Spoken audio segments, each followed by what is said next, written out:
여호수아 18장 1절부터 28절입니다. 이스라엘 자손이 그 땅을 정복한 뒤의 일이다. 이스라엘 자손 온 회중이 실로에 모여서 거기에 회막을 세웠다. 그러나 이스라엘 자손 가운데 유산을 아직도 받지 못한 지파가 7이나 남아 있었다. 그래서 여호수아가 이스라엘 자손에게 이렇게 말하였다. 당신들은 어느 때까지 주 당신들 조상의 하나님이 당신들에게 주신 땅을 차지하러 가기를 미루겠소. 당신들은 각 지파에서 3사람씩 선출하시어 내가 그들을 거리로 보내겠소. 그들이 가서 그 땅을 두루 다닌 뒤에 자기 지파가 유산으로 받을 땅의 모양을 그려서 내게로 가져오도록 하겠소. 그 땅은 7몫으로 나눌 것이요 유다는 남쪽에 자기 영토에 머물고 요셉 족속은 북쪽에 자기 영토에 머물도록 하시어 당신들은 그 땅을 7몫으로 나누어서 지도를 그리고 그것을 여기 나에게로 가져오시오. 그러면 내가 여기 주 우리 하나님 앞에서 제비를 뽑아서 당신들의 몫을 결정하겠소. 그러나 당신들 가운데서 레위 사람은 받을 몫이 없어. 주님의 제사장이라는 직분이 곧 그들의 유산이기 때문이요. 또한 각각 르우벤과 므낫세 반쪽 지파는 주님의 종 모세가 요단강 건너 동쪽에서 그들에게 준 유산을 이미 받았어. 그 땅의 모양을 그리러 가는 사람들이 떠나려 할 때에 여호수아가 그들에게 지시하였다. 가서 그 땅을 두루 다녀보고 그 지도를 그려서 내게로 돌아오시오. 내가 여기 실로에서 주님 앞에서 제비를 뽑아서 당신들의 몫을 결정하겠소. 그 사람들이 가서 그 땅을 두루 다니며 성읍의 명단을 작성하여 책에 7몫으로 그려서 실로에 지내 있는 여호수아에게 돌아왔다. 실로에서 여호수아는 주님 앞에서 제비를 뽑고 거기에서 그는 이스라엘 자손의 각 지파에게 그 땅을 나누어 주었다. 첫 번째로 베냐민 자손 지파의 각 가문의 몫을 결정할 제비를 뽑았다. 제비를 뽑은 땅의 경계선은 유다 자손과 요셉 자손의 중간이었다. 그들의 북쪽 경계선은 요단강에서부터 여리고 북쪽 비탈로 올라가서 서쪽 산간 지방을 지나 벳아웬 강야에 이르고 또 그 경계선은 거기에서부터 루스로 나아가서 루스 남쪽 비탈에 이르는데 루스는 베델이라고도 부른다. 그 경계선은 다시 아달로 내려가서 벳호론 남쪽 산간지방으로 지난다. 그 경계선은 또 남쪽으로 벳호론 맞은 쪽 산에서부터 서쪽을 따라 남쪽으로 돌아서 유다 자손의 성읍인 기럇 바알 곧 기럇 여아림에 이르러 끝난다. 이것이 서쪽 경계선이다. 남쪽 경계선은 기럇 여아림 끝에서 서쪽으로 나아가서 넵도와 셈의 수원에 이르고 러바임 북쪽에 있는 흰놈의 아들 골짜기 맞은 쪽 산 기슭으로 내려가고 다시 흰놈 골짜기로 내려가서는 여보스 남쪽 비탈을 지나서 엔로겔로로 내려간다.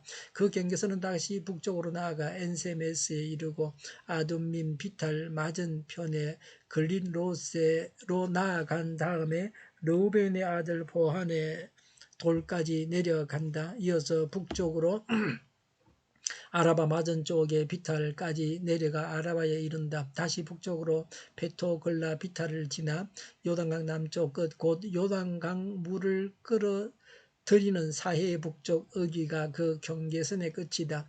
이것이 남쪽 경계선이다. 동쪽 경계선은 요단강이다. 이것이 베냐민 자손이 그 가문을 따라 얻은 유산의 사방 경계선이다.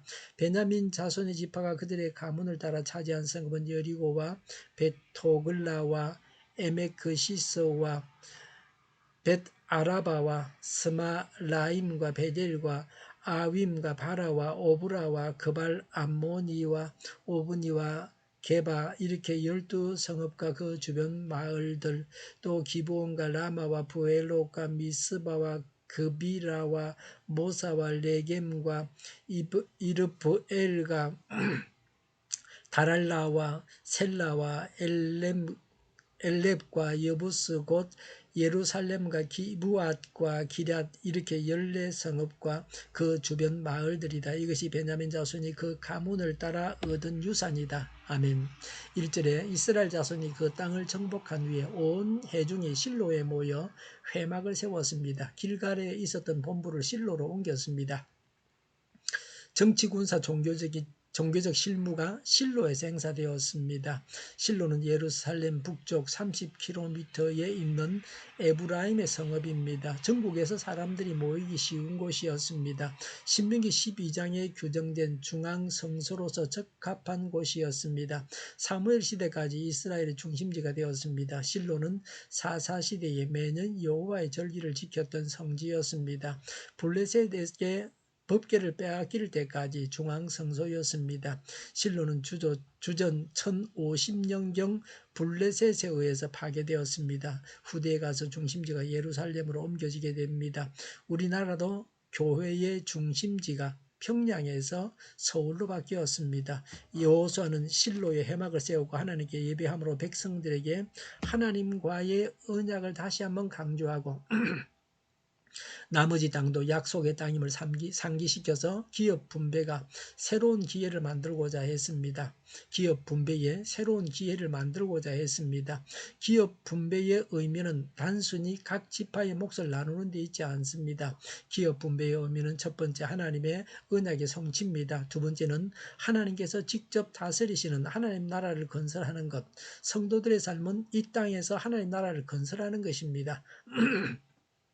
하나님께 철저한 순종과 신앙은 이기적인 생각을 버리게 하고 하나님 중심으로 생각하게 하고 역경과 난간을 타개하며 승리하게 합니다. 그래서 신앙적으로 나태해져서는 안 됩니다. 이절에 유산을 받지 못한 지파가 7개나 남아 있었습니다. 베냐민, 시므온, 스불론, 이사갈, 납달리, 아셀, 단이었습니다. 3절에 여호수아가 이스라엘 자손에게 말하였습니다. 하나님께서 주신 땅을 차지하러 가기를 미루겠소? 하나님께서 주신 땅이라고 했습니다. 주전 2100년 아브라함 때 약속을 하셨고 성취는 주전 1400년경 이었습니다. 약속이 성취되기까지 700년이 걸렸습니다. 1차 정복 전쟁은 끝났습니다. 중요 거점은 정복했습니다.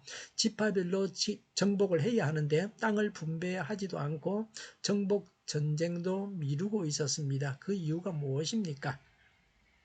첫 번째는 정복한다는 확신이 없었습니다. 용기를 잃었습니다.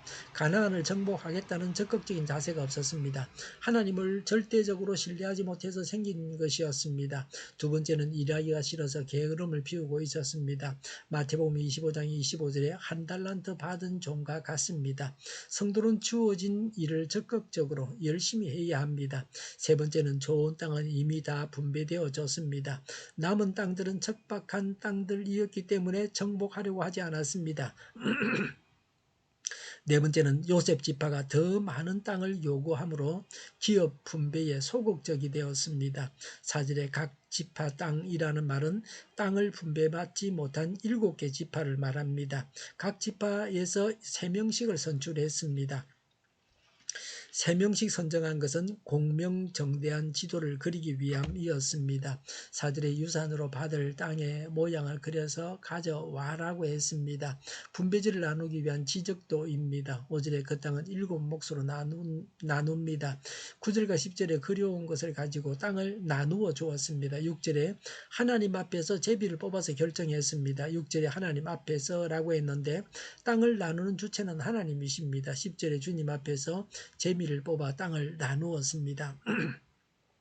하나님의 뜻은 제비로 땅을 나누는 것이었습니다. 아프가니스탄은 양을 키우는 것이 중요한 산업입니다. 그런데 양들이 병역을 내서 죽게 되었습니다. 한 선교사님은 하나님께 기도했습니다. 하나님은 미국에서 오리를 수입해 오라고 하셨습니다. 오리알 24개가 항공편으로 도착했습니다. 그 중에 22개는 썩었고 2개만 남아서 암수 한 마리의 오리가 태어났습니다. 그 후에 계속 오리를 번식시켜서 오리의 수가 많아졌습니다. 성장한 오리들은 냇가의 뱀들을 잡아먹었습니다. 냇가의 뱀들이 양에게 전염병을 옮겼습니다. 그 뱀들은 오리 많이 잡아먹을 수 있었습니다.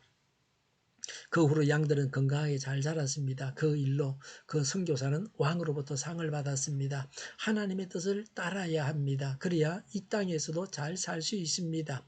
11절부터 28절에 베냐민 지파의 땅은 유다와 요셉 지파 사이에 있었습니다. 남북을 잇는 중요 교통로에 위치했습니다. 분쟁이 가장 많이 발생했습니다. 베냐민 사람들은 호전적이었습니다. 창세기 49장 27절에 물어 뜯는 일이라는 말씀대로였습니다. 신명기 33장 12절에 주님께서 사랑하시는 베냐민은 주님의 곁에서 안전하게 산다고 하신 예언이 이루어졌습니다. 유다 지파는 하나님의 전이 실로에 있을 때나 예루살렘에 있을 때든 항상 가까이에 있었습니다. 하나님의 말씀은 이루어지고 하나님께서 다스리시는 새 나라가 건설될 것입니다. 하나님의 말씀은 반드시 이루어집니다. 하나님의 말씀을 따라야 합니다. 하나님과 바른 관계를 맺어야 합니다. 기도하겠습니다. 하나님의 말씀이 이루어진다는 것을 믿고 하나님 말씀을 따르고 하나님과 바른 관계를 맺게 하여 주시옵소서. 오늘보다는 내일이 더 낫게 하여 주시옵소서. 교회가 분열되지 않고 하나가 되게 하여 주시옵소서. 모든 언론이 제 역할을 다하게 하여 주시옵소서. 정의가 강물처럼 흘러가게 하여 주시옵소서. 코로나19가 물러가고 백신과 치료제가 나오고 갇힌 생활이 끝나게 하여 주시옵소서. 우리 동일교회가 만군은집하게 하여 주시옵소서. 예수 이름으로 명하노니 모든 병만은 물러가고 몸의 모든 부분들 온전하게 될지어다. 신유의 기적을 베푸셔서 지금도 저희의 질병을 고쳐 주시옵소서. 코로나19로 신음하는 모든 자들을 고치시고 온전케 하여 주시옵소서. 저희와 교회와 나라의 민족을 불쌍히 여겨 주시옵소서. 늘 맑은 공기를 마실 수 있게 하여 주시옵소서. 하나님께서 기뻐하시는 나라가 되게 하여 주시옵소서. 하나님 안에서 차고 넘치는 삶, 복된 삶을 오늘도 살게 하여 주시옵소서. 감사와 찬양을 주님께 돌려드리며 예수님의 이름으로 기도하옵나이다. 아멘.